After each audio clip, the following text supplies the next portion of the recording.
No, you're all good. I'm moving around.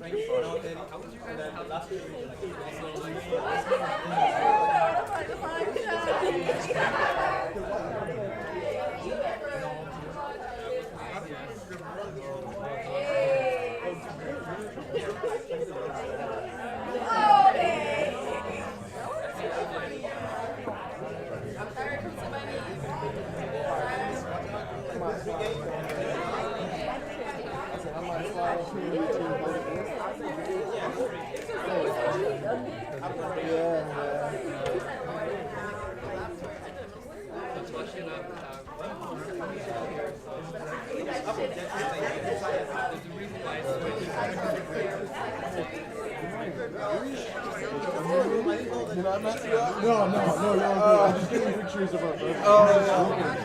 Presidential. Oh, yeah. For sure. And I was like, when I was little, yes, so like I love the same position. I don't think I did like 6 grade. I would have to leave school every single Friday. No offense.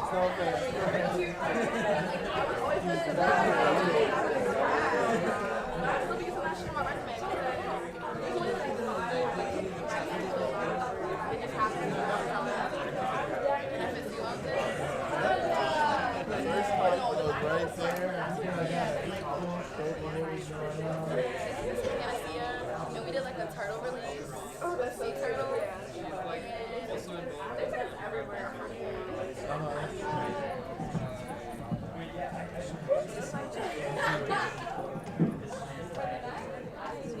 So we're going to sandwich roll. They got the eggplant one.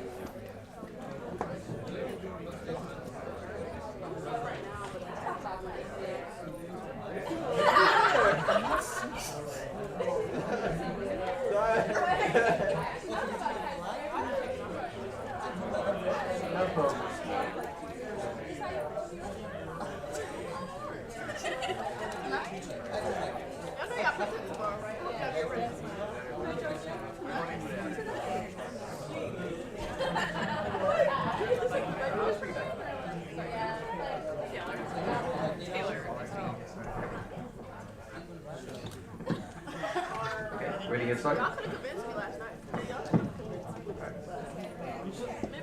Hello. You ready?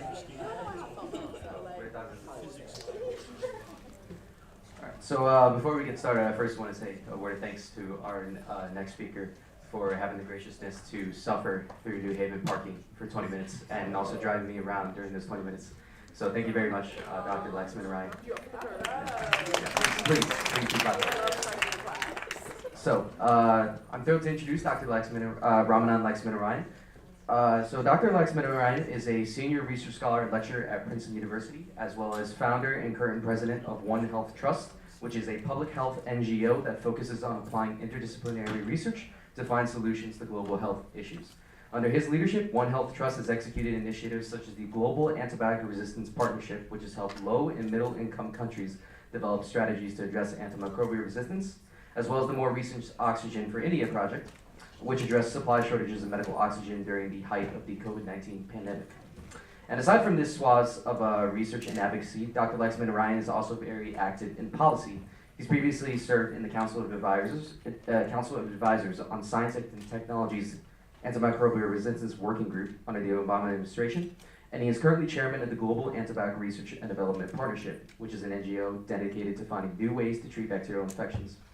Since 1995, Dr. Laxminarayan has been contributing to the fields, combining the fields of economics and epidemiology to address the antimicrobial resistance crisis as a resource-sharing issue and to help audiences worldwide to understand the problem. And I'll pass over the stage now to him to let his more than 3 decades of experience speak for itself. Please give it up for Dr. Ramanan Laxminarayan. Thank you, Richard. Thanks for inviting me. Great talk, Doug. It took me back to my days as an engineering undergraduate where I had to actually learn that stuff. So I figured if I launch in the actual talk, since I'm here back at Yale after a few years, how many of you are actually from Yale? A few of you, okay, all right. And how many of you are interested, are you biomedical? I mean, what's your background? How many of you are interested in medicine or biomedical science? Okay, quite a few, all right. So, just start about me. This is actually a picture with my daughter in my hometown in India, but this place has a connection to Yale. Any idea? No, because I just told you. Yeah, I can't answer. I'm kidding. Any ideas? No? Yeah. No? Yeah? That's where I did my research. No, I didn't do my research there. That church, St. Mary's Church, is where Elihu Yale, who, after whom Yale was founded, got married. And most of you may not know, Yale is actually from Madras, Chennai, in India. He was born in Boston. He spent most of his adult life in my hometown. And he actually never really lived in the States. And after he died, he he had endowed some 300 books or something to start this university. So we're happy that, a small town guy from our town actually made it big and started a decent school. Not as good as the one we have a little bit down south, but it's not bad. So that's St. Mary's Church. Happens to be the oldest Anglican church outside of England, in fact, and pretty historic. And he then went on to be the governor of Madras, which is then he used to work for what is called the East India Company, which had this little outpost in his city, which is now called Chennai. But that's his history, which is what connects Yale to India, which is where he spent most of his adult life. So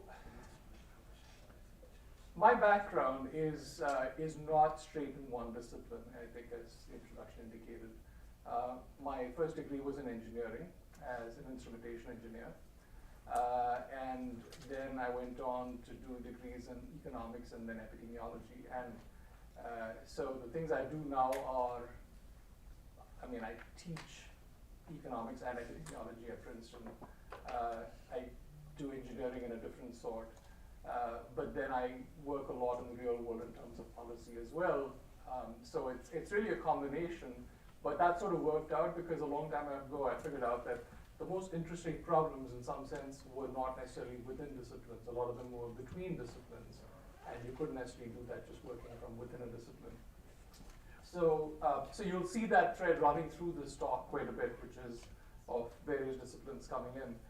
Now, the talk is really going to be about One Health. Does anyone know what One Health is? Yeah.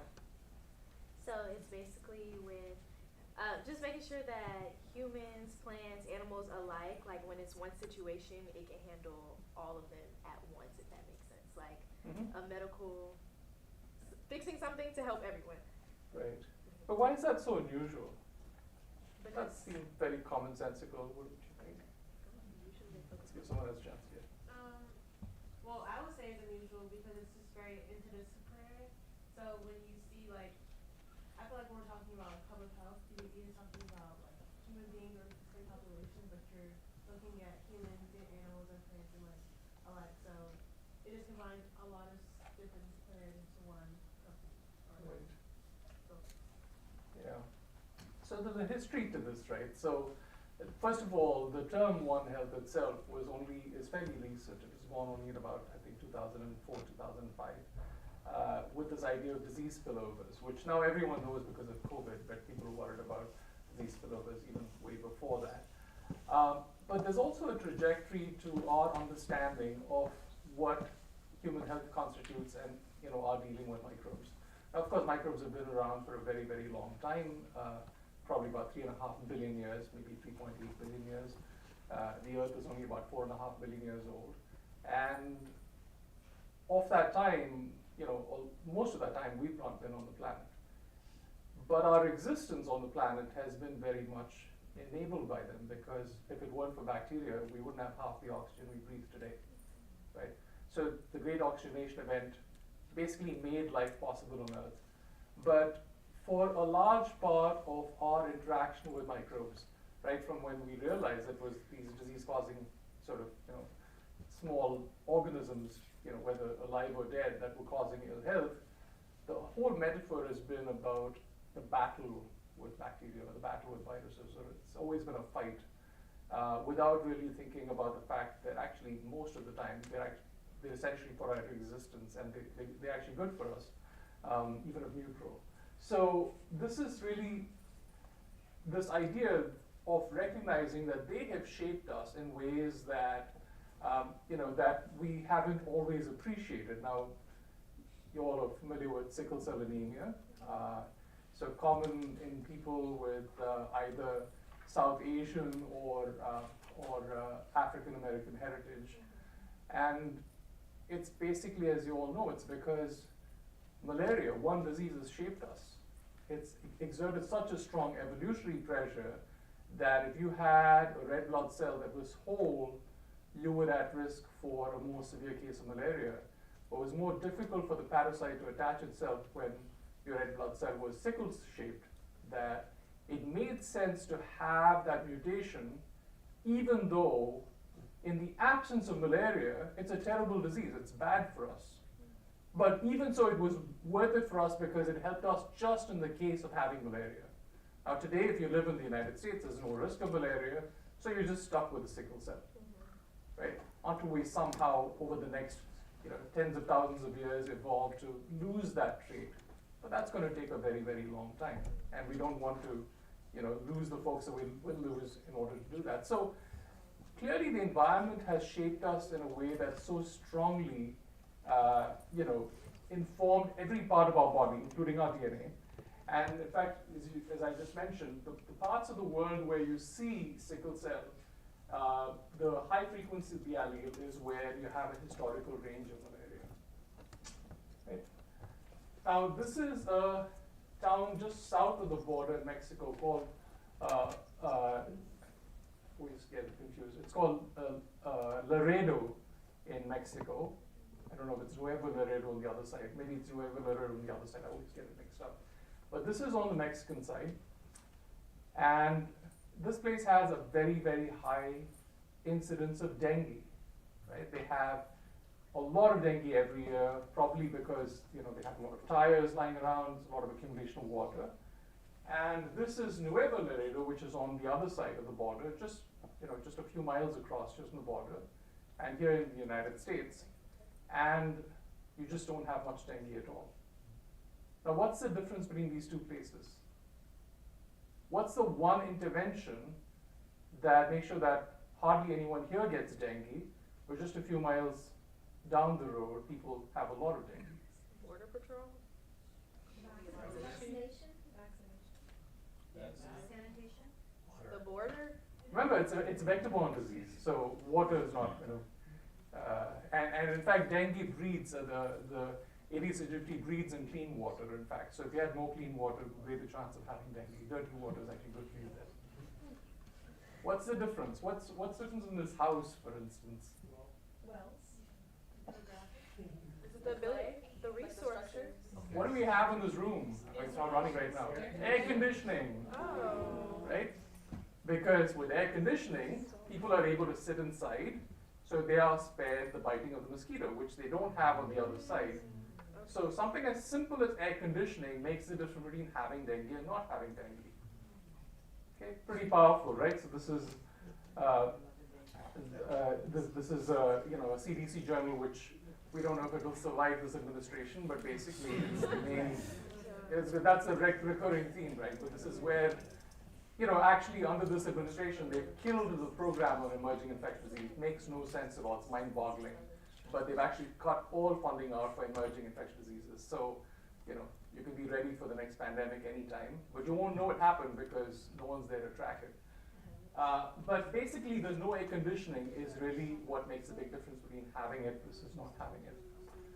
Now, this is Bangladesh, which has recurrent cases of cholera every year. And in fact, cholera,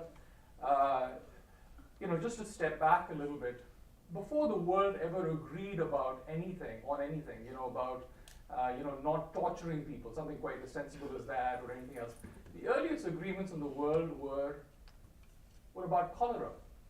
Why? Because cholera pandemics would start in the Bay of Bengal, and they would move westward over many, many years, into India, into Central Asia, into Europe, until they would hit Baltimore, New York, and they would kill thousands of people. So the first agreements, which were called the Sanitary Health Conventions, which started in 1849, were basically this very simple idea that if you have cholera, you've got to tell me so that I can prepare, right? This is the thing. And how many of you have that yellow card, the vaccination card that you take across borders? How many of you have that? Do you guys even know what I'm talking about? Yeah. The yellow card? The vaccination card? No, it's actually always yellow. It's vaccination card. It's yellow mandated. You probably have that. Right, for international travel. The one we got Oh, I'm not really in the States. The one we got to show we had COVID. No, but the international one is always You're yellow. right. Yeah, that's the yellow one. That's why. Yeah. So there were 3 diseases that had to be notified if you were going across, and those 3 were cholera. The second was smallpox, and the third was yellow fever. Right? You had to actually have these smallpox. Of course, we don't have to deal with any longer. And this was what came out of those agreements. Now, those sanitary conventions then went on to be what was called the Pan American Health Organization, which is then called the Pan American Health Bureau. And what is now the World Health Organization came much after that. So this was the agreement. Why? Because it all started in this place. Now, why does cholera start in the Bay of Bengal? And what really determines whether you have cholera? Why there? Yeah. I'm from Bangladesh originally. Oh, you are? Oh, you should know. A lot of it, I believe, is water sanitation and because a lot of I feel like in terms of resources, a lot of it does come from the river itself. And all that, so I'm assuming due to the lack of sanitation policies that are. Mm-hmm. Do you think Bangladesh is worse sanitation than? Well, I mean, other also air countries? quality too, if you consider pollution to a degree. But cholera is all waterborne. That is true. Okay, so maybe I can tell you something new today. So cholera actually starts as, it's basically a bacteria, right? It's a vibrio cholera. It starts in the Bay of Bengal. But whether you have an outbreak of cholera in a particular year depends entirely on the prevalence of vibriophages, which are basically viruses that eat bacteria. So if you have a high level of vibriophages in a particular year, you won't have much cholera. But you can see that, and this is true, this is immediately attacking data already. So, and whether there are vibriophages depends on El Nino effect. This is completely weather dependent, right? So this fabulous work was basically showing that what determined whether the entire world had cholera, starting from whether Bangladesh had cholera, was weather dependent and basically affecting whether a specific kind of virus was prevalent or not in the Bay of Bengal at that particular year. Entirely on this, right? So this is really what One Health is about. This idea that things which are happening in places that we have no idea until we actually choose to figure out, and that's what research is really about, is really what determines whether things move to other places. Now, I bring up cholera, but cholera is now considered a sign of whether you have, as you said, a weak health system. Now, Bangladesh itself doesn't have that much cholera compared to what it used to before, because Bangladesh has a stronger health system. So when you typically have breakdowns, like in Haiti or Zimbabwe, then you have cholera. Cholera is the first sign that the place is crumbling, things are not working out, right? Because in this day and age, no country should have cholera. No one should be dying of cholera at all. But what changed there? It's because we understood how to deal with cholera, right? Cholera is fairly easy to deal with. It's really about water and sanitation. We can take care of it. And this is what was figured out in many countries, including here in the United States, So this is crude infectious disease mortality in the United States over the previous century, starting from 1900. Okay, it's when does penicillin come in? Not till 1942, when the first patient was treated with penicillin. You're getting from 800 per 100,000 per year down to close to 200 with no drugs and no vaccines. It's happening all entirely because of chlorination of water, hygiene, sanitation, having public health departments, right? So this is the fundamentals of it, and it actually ended up being quite easy. So it gave us a sense that, yeah, this is not so hard. We can actually do this. I mean, although we say this, but today, crude infectious disease mortality in South Asia is still twice what it was in the United States in 1942. I'll let you reflect on that for a second. Crude infectious disease mortality today in South Asia is twice what it was in the United States in 1942. In sub-Saharan Africa, it's 3 times as much. So what is obvious is not that easy to implement. It really takes time to implement as well. Okay? But that said, we have the advantage of vaccines. We have all this other stuff, and vaccines were really, you know, the gut punch in a sense for the microbes. So these orange dots are the percentage of cases left, or percentages of, you know, incident cases following the introduction of a vaccine. Diphtheria, you all were vaccinated against it as part of DTaP. You don't see it around anymore. Hepatitis B, the vaccine was introduced about 15, 20 years ago. It's gone down significantly. Pertussis. Now, the first 2 deaths from pertussis happened in Mississippi last week. Oh. Right? Should just not be something that people die of in this day and age, but it happens because, you know, we've got wonderful advocacy against vaccines. But anyone who sees this picture can see that vaccines really work. Right? These are the percentages left. Chickenpox, tetanus, measles almost gone, but coming back in a big way. 14 states now have measles cases. There are hundreds of measles cases, which all started from Texas. Oh. Sorry, don't have to take it personally, but Texas, I mean, are you guys aware that Texas has a big measles outbreak amongst kids? Right? It's ridiculous. This is a deadly disease which is so easy to transmit that if I had measles right now, the reproductive rate for measles, which is basically the number of secondary cases that you'd get from one primary case, is between 10 and 20, which means that if I had it by the end of this talk, you know, 20 of you guys would have it. And the distance by which the measles virus travels, I don't have measles, by the way. I've been vaccinated. But if I were even at a distance of, say, 20 meters from someone, it's airborne and you can actually get it at that distance. So you have vaccines to deal with it. So all by way of saying that in many ways we had figured out how to deal with infectious diseases in a major way. In fact, in the, I think it's 1969, 1970, there was a Surgeon General, William Stewart, who is widely quoted in many books as saying it's now time to close the book on infectious diseases because, you know, we've dealt with this and now we can move on. Poor guy actually never said that. It's one of these urban myths, but someone quoted him as saying it, and then got repeated, then went on and on and on. It's, you know, you'll hear it or you'll see it all over the internet.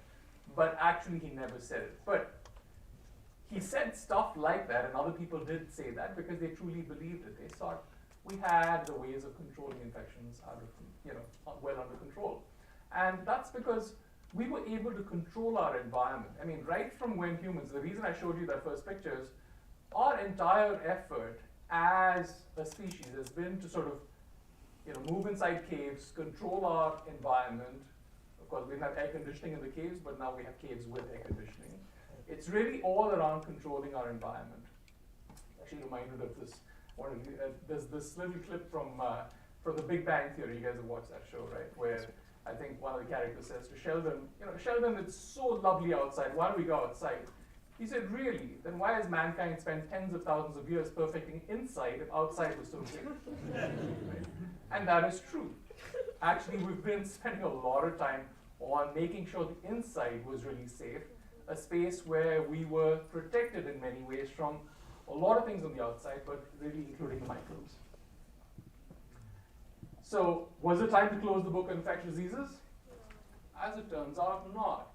Because even though we're on the inside, there's lots of stuff that we're doing on the outside, not us per se, but our behavior on the inside is messing up stuff on the outside that is putting us at risk. For starters, human population's massive. So we're going to get to about 9.5 billion by 2050. That's a lot of people. But just having a lot of people per se, why would that make a difference?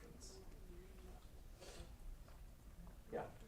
Genetically, the more people there are, the more diseases you would have. I'm talking about, say, infectious disease, for instance.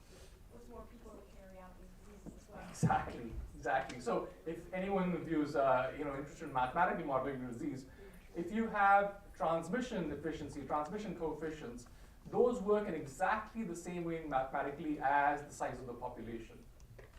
It's the same effect. You could double the population, or double the transmission intensity has exactly the same effect. So what are we setting ourselves up to be? The biggest buffet on the planet. We are the biggest buffet on the planet, and this is why. Actually, maybe I have it on a later slide, which is we constitute a significant part of the mammalian biomass. And the animals that we eat constitute an even bigger part of the mammalian biomass. But I'll get to that in a second. So the numbers of infectious diseases that have been happening since 1940 itself has been going up. The 2000 data was incomplete. It's not like it went down. They just didn't complete that data set until then, but you could take it till about 1990. And this is helminths, it's fungi, it's protozoans, it's viruses, it's bacteria, drug-resistant bacteria, all kinds, all on its way up. Now, some part of it is obviously because we have better science, we're detecting the stuff. Maybe now with our cutbacks in science, we'll start having fewer pathogens because we won't even know they exist. So that's possible. But in general, they're all going up. And they all happen to be concentrated in South and Southeast Asia in terms of emergence events, because this is also a part of the world where there's high interaction between human and animal populations at very, very close quarters. So you see that in essentially where people are is really where you're going to see these events also happen. So let me tell you the story about a virus that was first detected in the United States, not very far from here, right? Just down in Queens.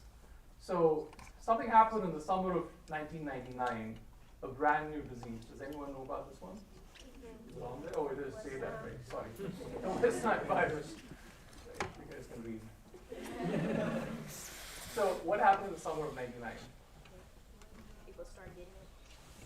What's that? People started getting the West Nile virus. Yeah. And they realized where it was from. Well, what is the first thing that happened? There were crows that were dropping out of the sky. Oh. It was the crows.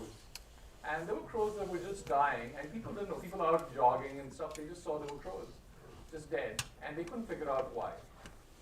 And soon after, and no one really thought to report this, and there was a very, I say was because she died last 2 years ago, Tracy McNamara, who was the veterinarian at the Bronx Zoo.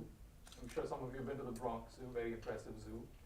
And she noticed a whole bunch of birds which were also dying, especially a favorite pair of her flamingos which had died.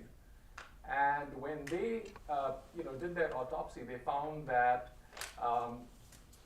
basically they had inflamed brain cells and also an inflammation of the meninges, which is the membrane that protects the brain. So they had encephalitis. You guys have heard of encephalitis? So they had encephalitis, meningoencephalitis.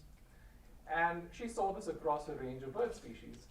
And she was alarmed, and she called the CDC in Atlanta, and she said, I'm seeing this, and these birds are just dying. I mean, we have no idea what's going on. And the CDC said, oh, we don't really deal with birds, we only deal with humans. And that was the end of that conversation.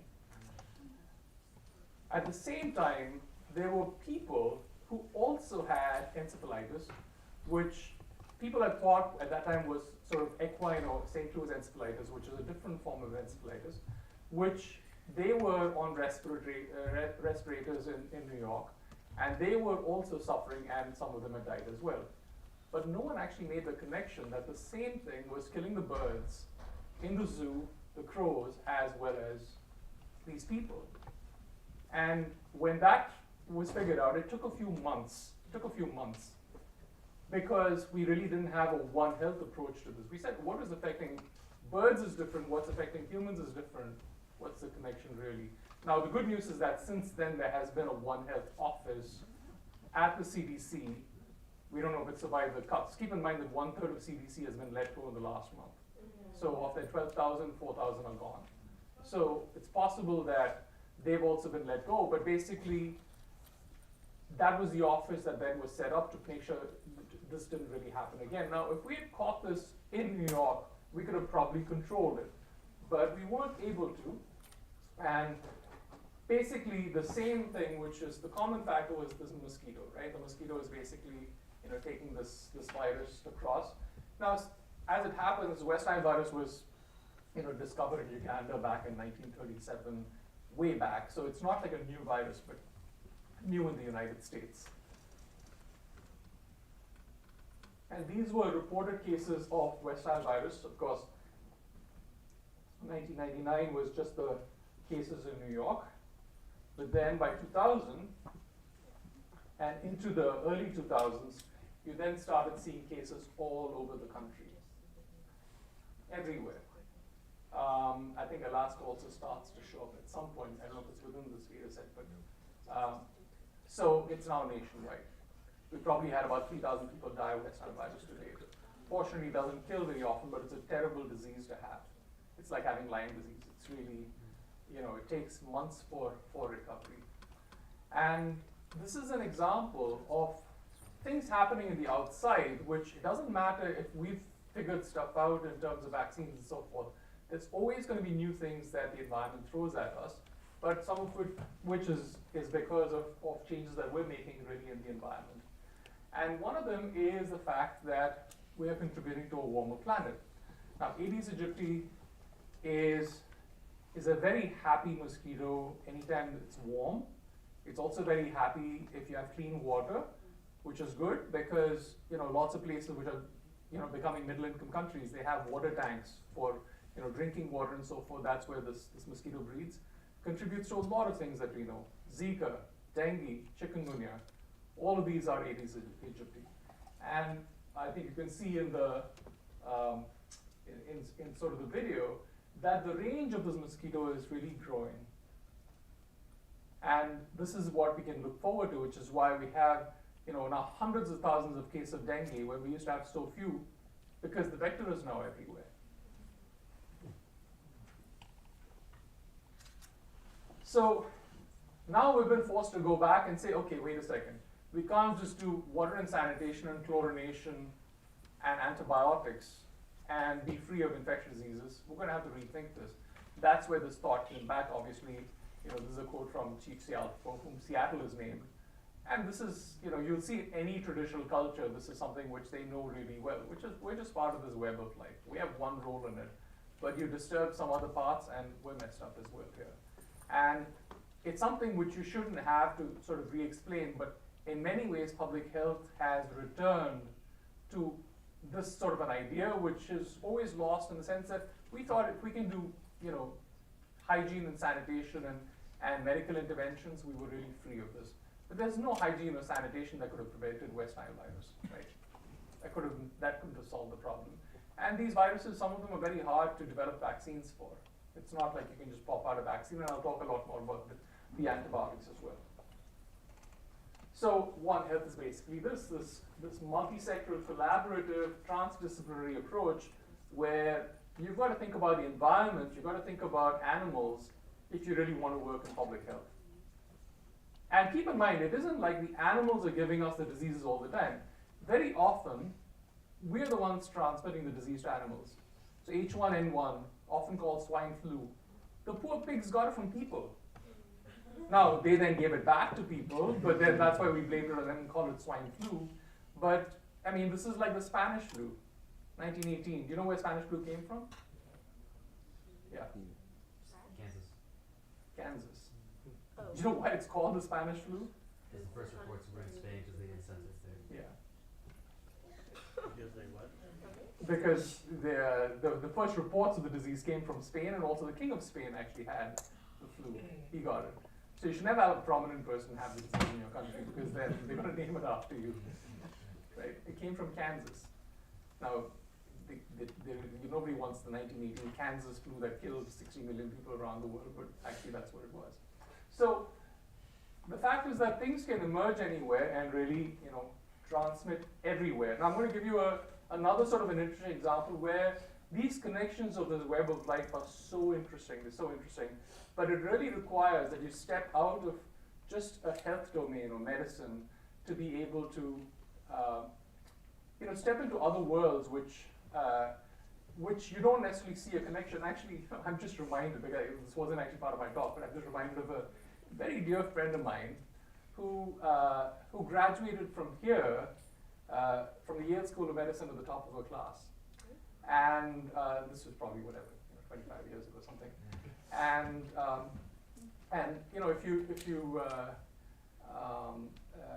if you want to read her book, it's actually really well worth reading. But what she did when she graduated was, her name was Kinnari Webb, and Kinnari decided to go work in Kalimantan in Borneo, and she had this crazy idea, right? She had this crazy idea that she would go, crazy to me, but not to her.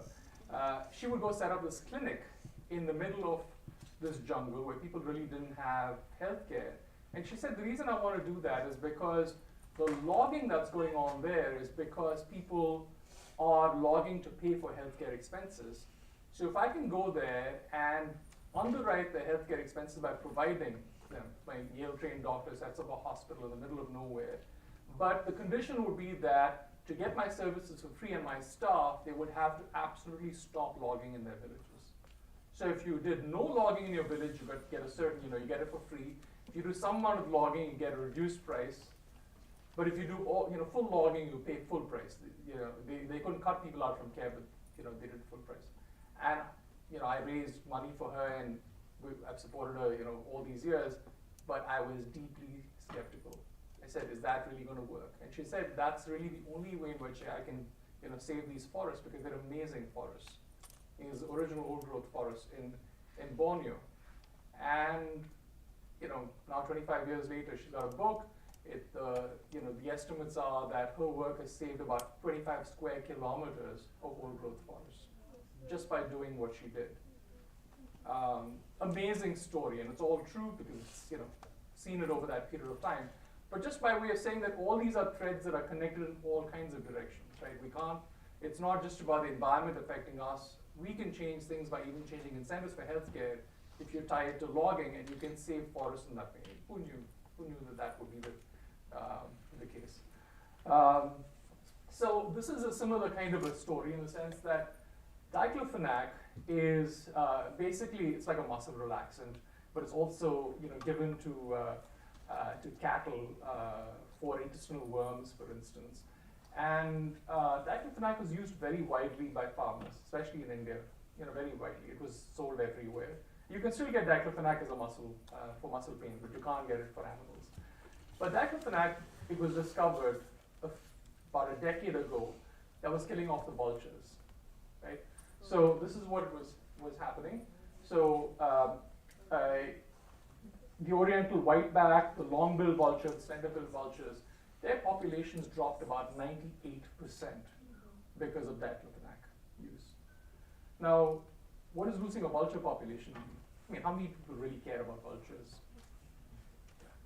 Vultures, they eat the dead animals or whatever, but if they didn't eat those dead animals would pass on diseases to us. Yeah, exactly.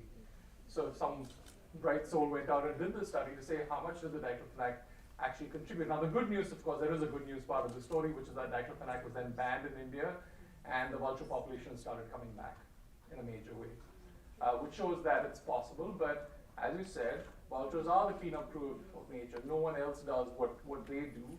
And so in districts that were highly suitable to vultures, there was an average increase in human deaths of about 4.2%, which is about 104,000 deaths, additional deaths each year each year because of diclofenac. That's astounding, right? But you do have these large effects because you don't actually know where these effect sizes are really coming from, where they really end up, where you really get the source of disease. But we don't really pay attention to these until you really think about this carefully. Similarly, white nose syndrome, you probably haven't heard of it, but it's a fungal disease that kills millions of bats in North America. Okay, I mean, I don't explain why it's called white nose syndrome. Poor things have white nose and then they die. But you can see the years of detection of this in different places. The epicenter happens to be in New York State, not too far from here, and you have spatial spillovers and so forth. So wherever you have the expansion of this fungus causing the white nose syndrome, and you have the insect-eating bats, but bats do what? They form pest control. They're the best form of pest control that we can really have. A bat can take out, its body weight or twice in insects every night. Right? So they're doing that, and what it allows you to do is to use much less in insecticide use. If you didn't have bats, we'd have to be spraying insecticide to control the same pests, which then has an effect on infant health. So this is again an interesting study which showed that there was a significant difference between white nose syndrome counties before and after exposure to WNS, and you saw insecticide being used being higher in the places where WNS was higher, and you also saw infant mortality rates, all-cause rates go up by about 7.2%. So again, you don't make these connections here at all, but the fact is that what we consider pesticide exposure is not just going out and spraying pesticide. The farmers are doing it in response to having more pests, but we never really ask the question, what's causing the increase in pests? So One Health is about diseases that are affecting bats that are then killing babies. Now, is that something you'd learn in a pediatrics rotation? No. But you should, because this is how the world works, in the sense that it's these connections that really make the difference. Now, it was always the case, but we never had the data, we never had the research to really show that these connections were strong. Actually, yeah, I'll just show you the dung beetle, for instance. It's not really about, it's somewhat about disease, but have you guys seen dung beetles? You've all seen dung beetles. They can roll some significant weight, 250 times their mass in one night, right? And they roll it up into these very, very cute balls. You know what they do with their balls? Let's see that there. Oh yeah, a gift to lure in female to some species. Basically, no, they bury it under the ground. So it's like a, I don't know, it's like buying someone a drink or something. So it's that, right? That's how they get to, that's how they attract mates.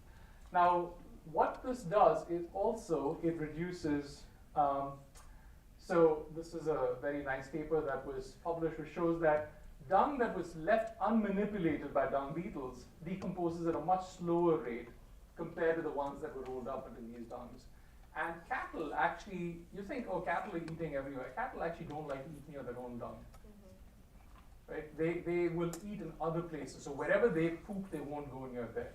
So in fact, you can get far more productivity out of a pasture if you have the dung beetles also working there. And in fact, dung in pastures with high abundance of dung beetles would decay at a much faster rate, enable more cattle to be raised. But very importantly, it reduces fungal disease, right? Because anything that's sitting around in nature, which needs to be decomposed, the first things that show up are the bacteria and the fungi. Right? And not all of them are disease-causing, but some of them really do.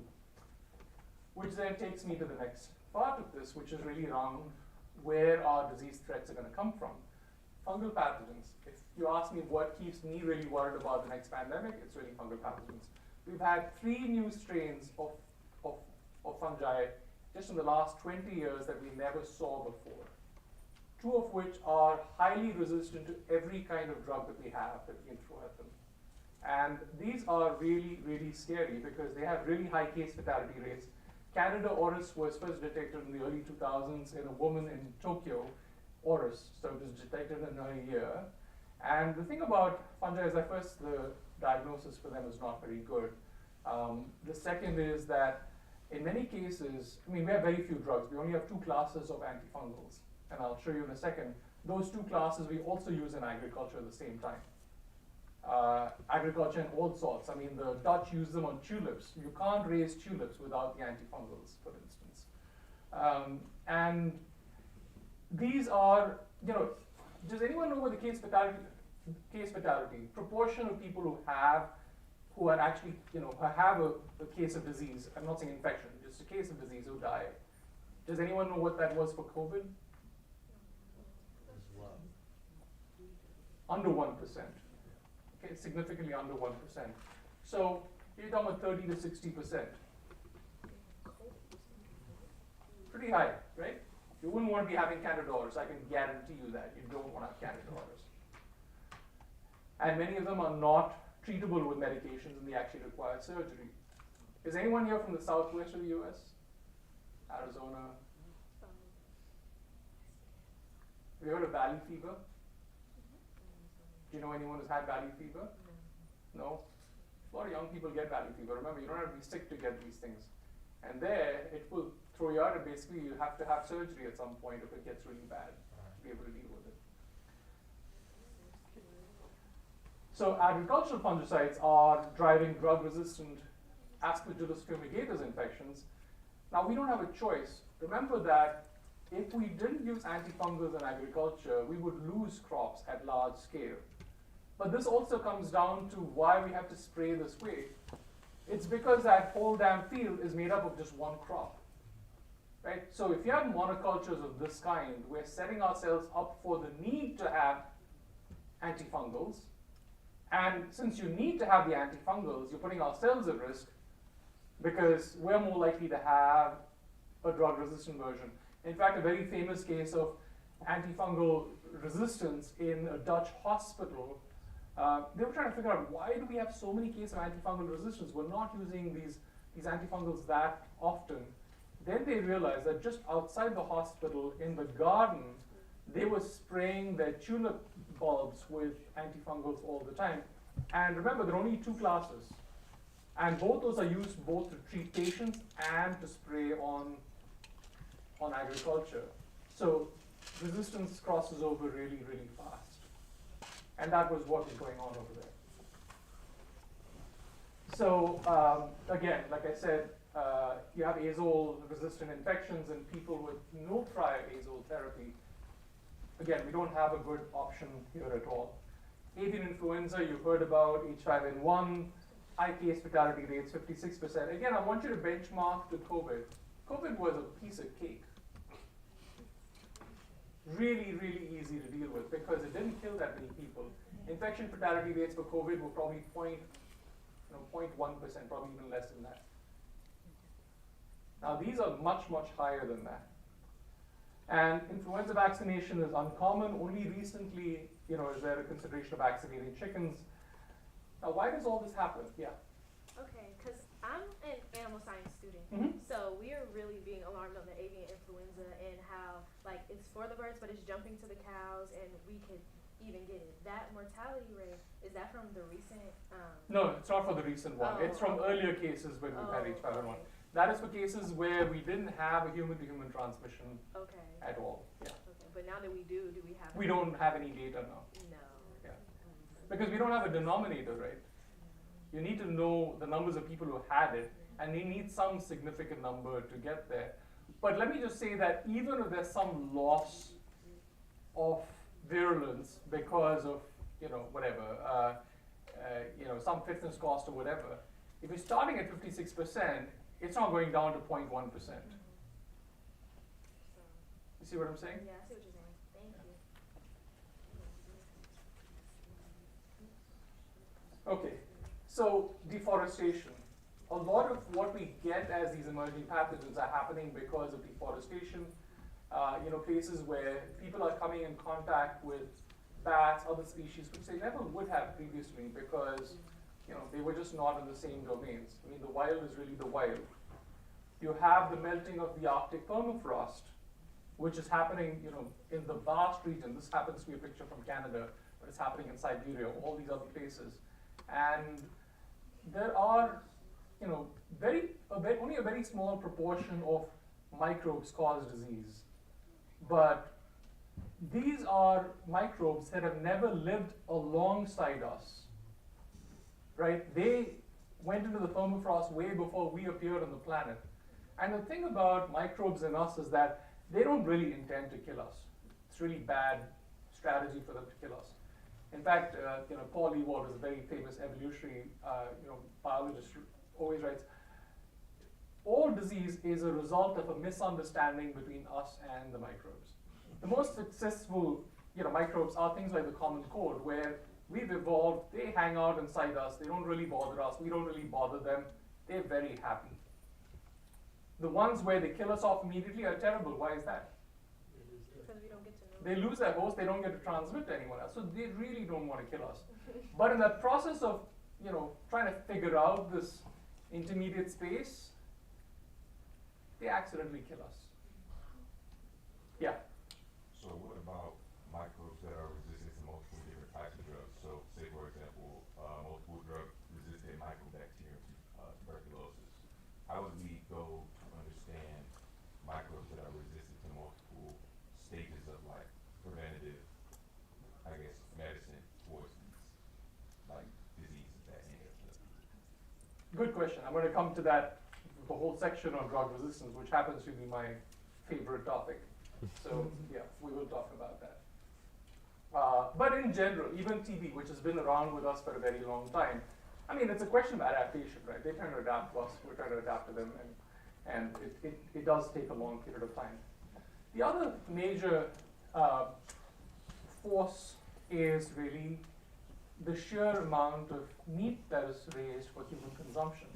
So this is 1963, this is the number of animals for humans in billions, and 2013, that's almost 3 times as much.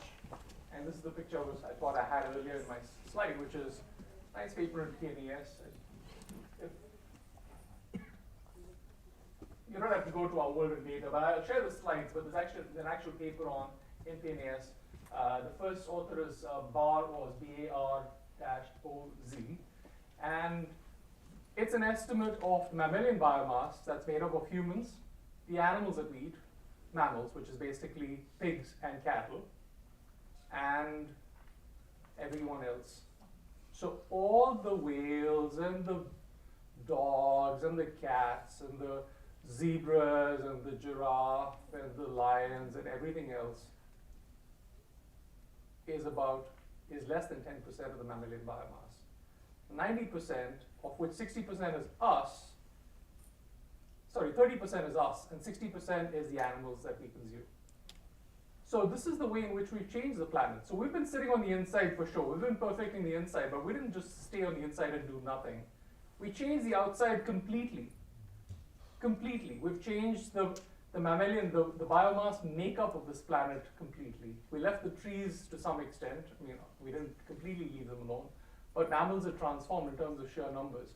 So from an evolutionary perspective, we've just created a massive buffet for these microbes, and if you can be a microbe which can simultaneously infect pigs, cattle, and humans, I mean, knowing that this is probably the only planet that we know that there's life on, this is the jackpot, right? You get to get at everything, and that's really what this game is really around.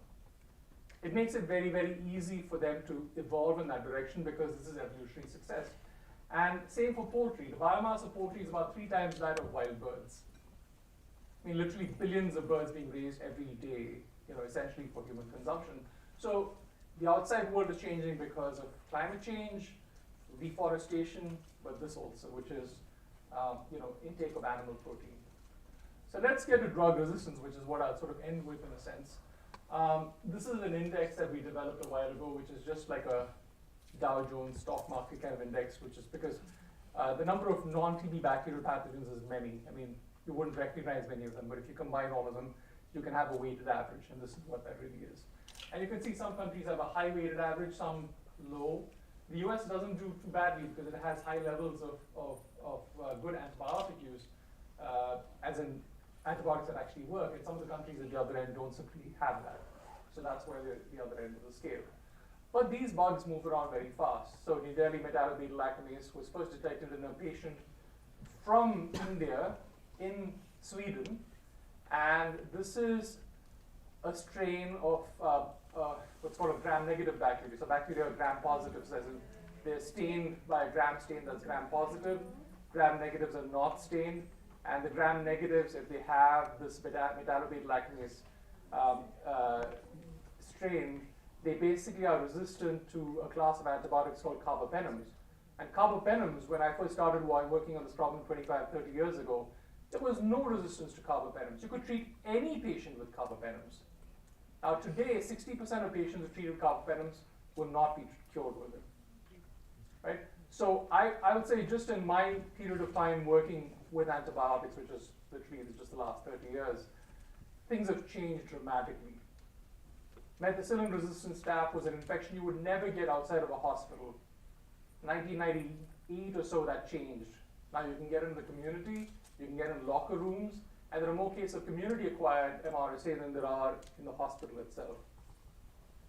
So there's almost no class of antibiotics that really survives. I usually have a picture of gonorrhea because gonorrhea, which I would strongly suggest avoiding if you can.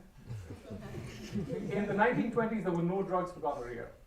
In the 1980s, we had about 3 or 4 drugs for gonorrhea, which, I made the mistake when we published that paper of saying 1980s was the best time for treatment of gonorrhea, and I remember a media person writing saying 1980s was the best time to have gonorrhea, which is not what I said.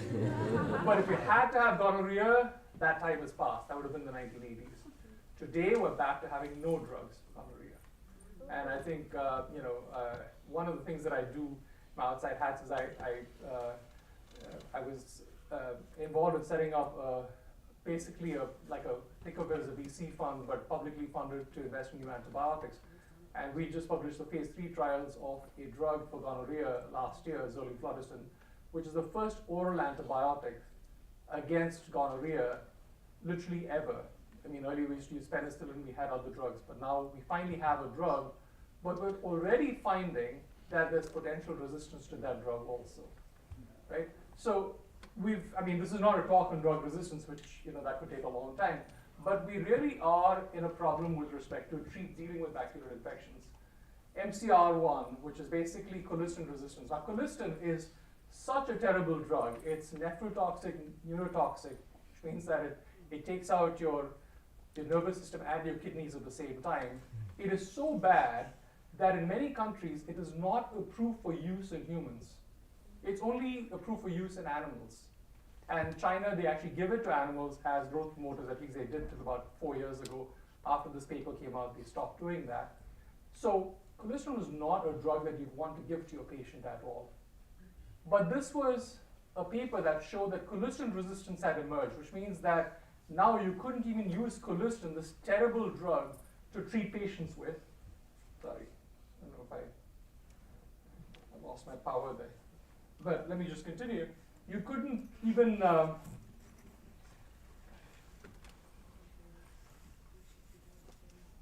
use colistin, and you think, that's terrible news, right? You're saying, just imagine if you could use arsenic to treat something, and you say, oh my God, even the arsenic doesn't work. That's what the story is about. So you might want to just unplug this one, right there, that's mine, you can just Okay. put it aside. It'll work. Actually, I'll just go back.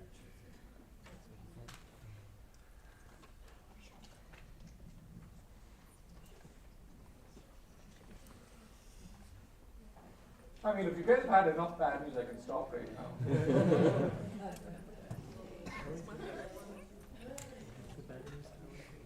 It is the weekend. It's coming into it.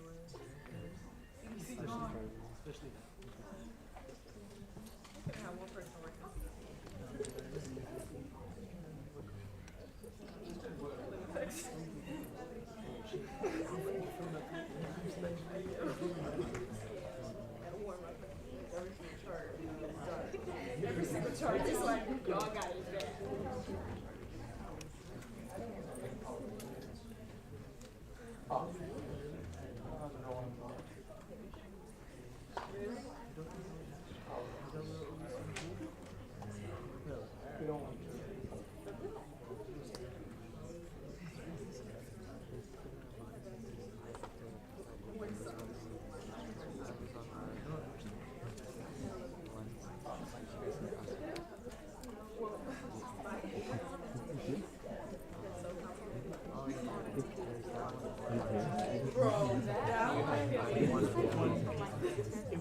One paper that was written, like, getting cellulose, and he was very certain.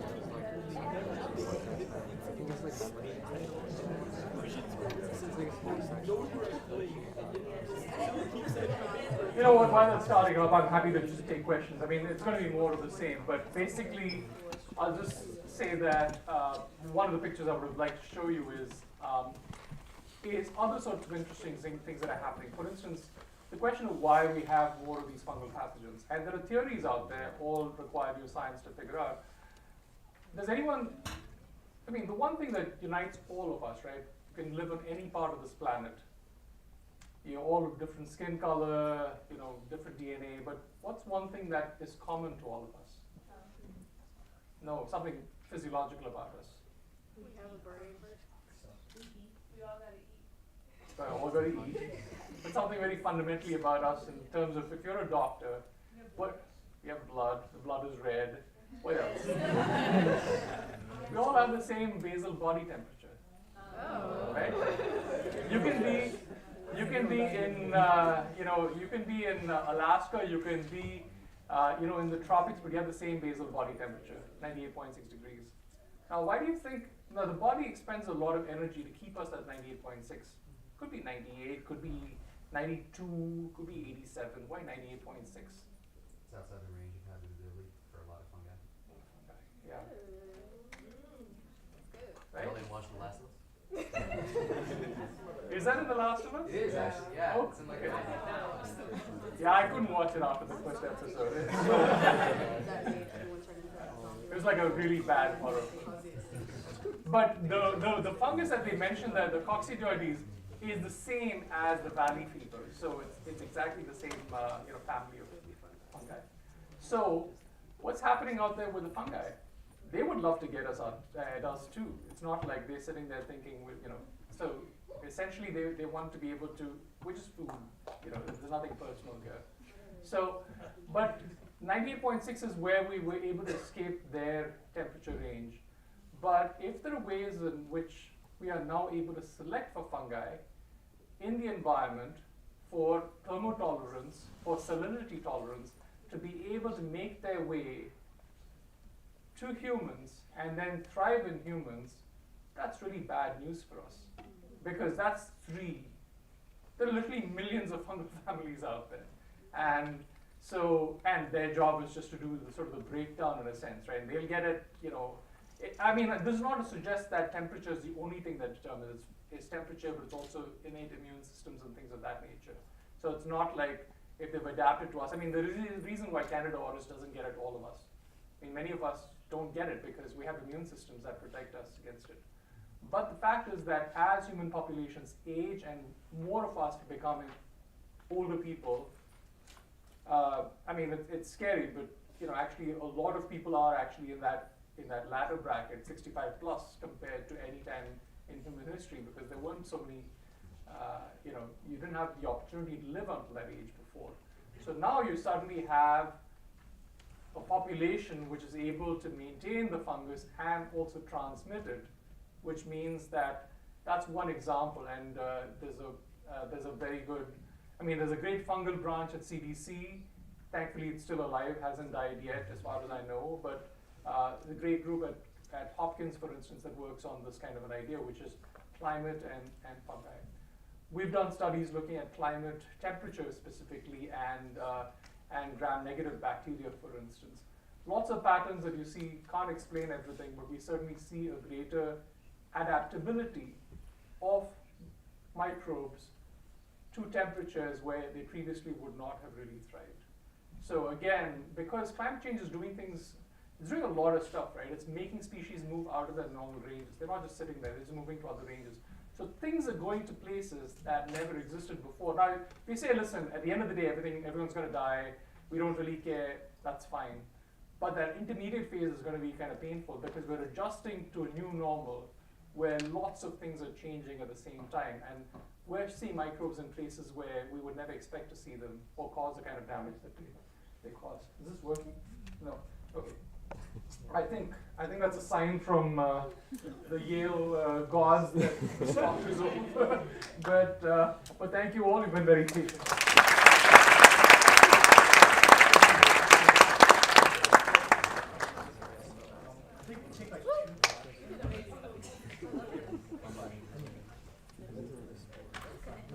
Yeah. Good. What was it like working for or advising Obama on his health policies? You know, you've got to watch. So I've worked in the President's Council of Advisors for Drug-Resistant Bacteria. This is, and just as a backstory, the President has a Council of Advisors on Science and Technology. Trump just scrapped that council and basically replaced it with a council that only worked on crypto and AI, because all the rest of science and technology is apparently not very useful. But usually the council will propose something to the president, and they have a chat about it, and they say, okay, this is what we'll work on next. This was a topic that Obama himself was very concerned about and wanted a report on. And I remember we got marching orders to produce a report within 3 months, and the instructions were, it shouldn't be perfect, it doesn't need to be perfect, but it needs to be quick and actionable. And we literally met 4 times a week. I remember being in different parts of the world because we had no time to meet physically. There was phone calls for the entire time. Each of us was chairing some sort of a working group within that. And in fact, if you Google for President Obama and the launch of that report, you will see one of the best expositions scientifically of what drug resistance means, certainly that you'll get from a US president. I mean, he's absolutely such a good communicator that he was both putting out the report, but he's explaining to people why this is important. I think it's on C-SPAN. I think that's where it really is. The only other person I've seen explain things that well in science is Angela Merkel, who is a chemist, and she again is a fabulous communicator, obviously very fluent in English as well, and very good at communicating that sort of thing. So, you know, these are rare people. They actually understand this stuff. They're not just like floating around in some crap. Yeah. Hi, my name is Rashmi. I'm doing a graduating senior nursing major with a minor in psychology at Hampton University. So I'm actually very interested in public health and healthcare policy. I'm even looking into possibly like trying to get into an internship at the United Nations, and it looks like you have academic there. But my question for you is, in today's current political climate where public health is like being attacked and we're defunded with NIH and everything, how would you suggest, what is our role as upcoming professionals going out into the world, what is our role in making sure that people are still, let me rephrase that, what is our role in ensuring that public health does not die? So, you know, actually I had this conversation, this semester I'm teaching epidemiology, the core class in Princeton, and all my students are basically in the same situation as you. Anyone here from Princeton? No, okay. From Jersey. So obviously everyone's concerned because your PhD program funding is in trouble. You know, if you're considering a career in research, if you're considering career as saying going to the EIS to work for CDC, all of these are being challenged. But what I would say is, this is a country with some of the worst health outcomes in the world, considering the amount of money that is spent. And it's the stupidest thing to do to cut back health funding in this country of all countries. So it is inevitable that this will all get reversed. I was just talking to Professor Stone. I'm very optimistic that, you know, once people see what's going on, this will all get reversed back. In fact, NIH funding was always bipartisan supported. CDC funding was always supported bipartisan until these people got crazy about COVID and vaccines and so forth. So I have no doubt that in the medium future, everything will come back. And there's no option. I mean, what are we going to do? All die on the streets because we didn't have public health? That's just not going to happen. I mean, there are reasons why we have this administration, but I don't think if we take away logically that people are stupid, that's probably not a good conclusion. I think it will revert, it will come back, and I wouldn't worry about it. I think you should continue to advocate for public health. You should continue to, you know, make the case for it and talk about it, but don't worry, it'll all be back, I'm sure. We don't have a choice.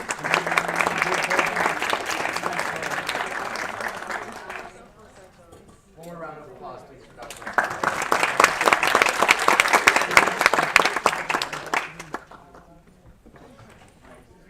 Thanks so much. I think we'll hang out for a little bit here, but everybody's free to go. Next meeting that we have is at 7 up in Klein.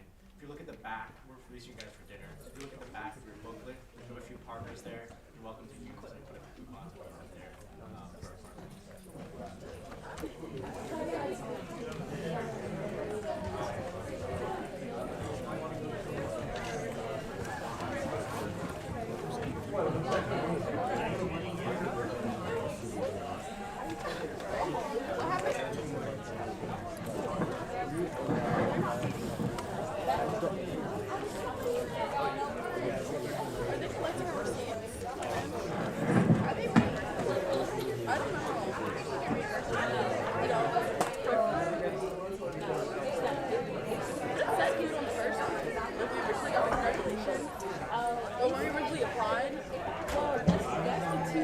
Or like the food that's included.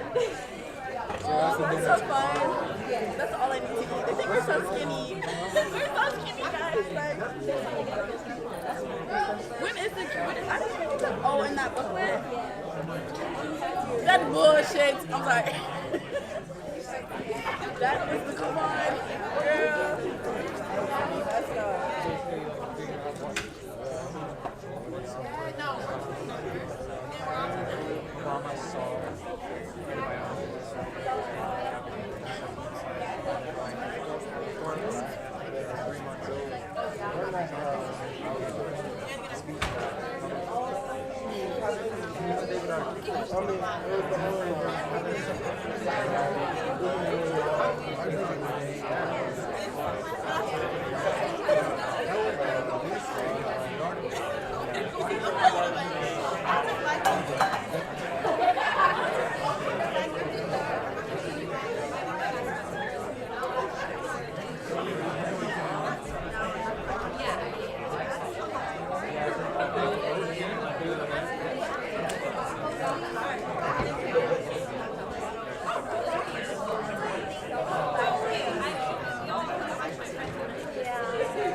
Wait, do we know where we want to go?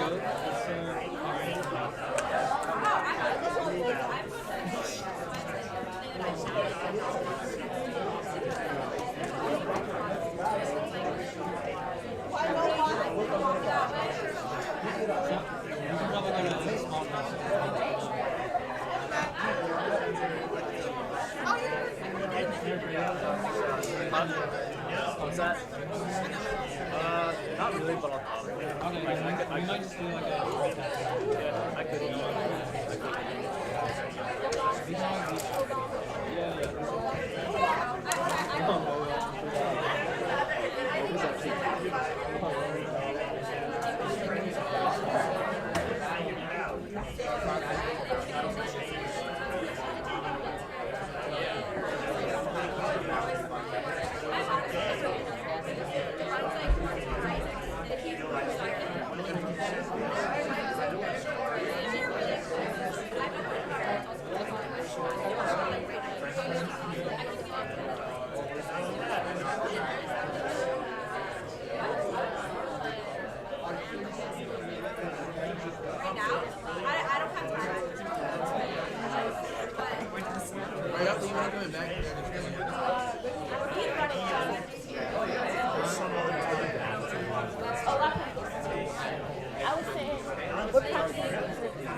Hi.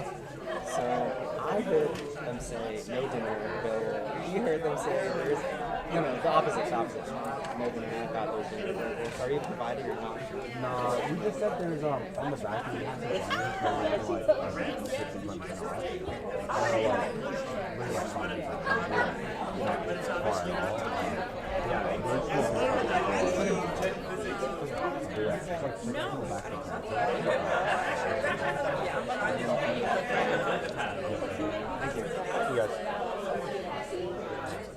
Alright, I'm gonna see y'all at the flash talk. Wait. Yeah.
Let's go by Dimitri. But Dimitri, but no, that's my name. Dimitri's is my name. I didn't go. I was outside of instead of born. I was back there. Then I went, yeah, then I went and got water. And then rained on me.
I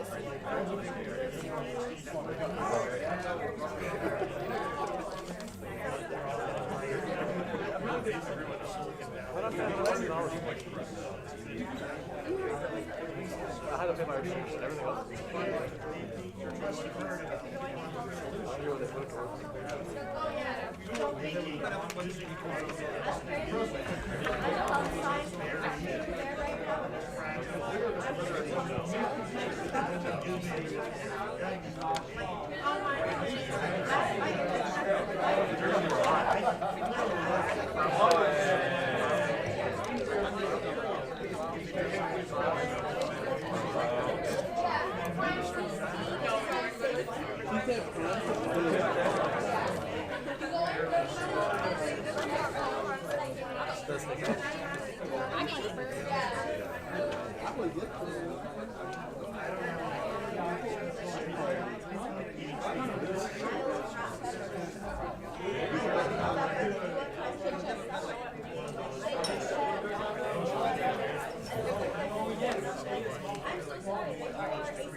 Oh, where are they going?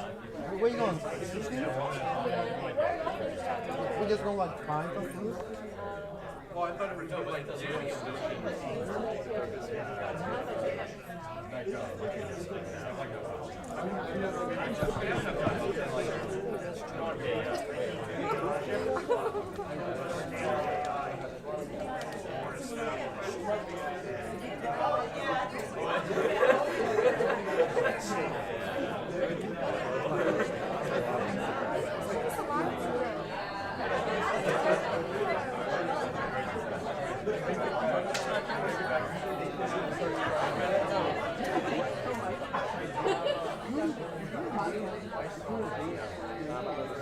They did it because they put the 16 out. So they got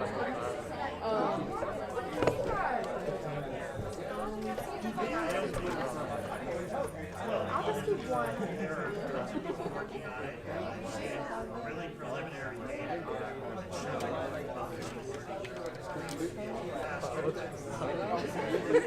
That's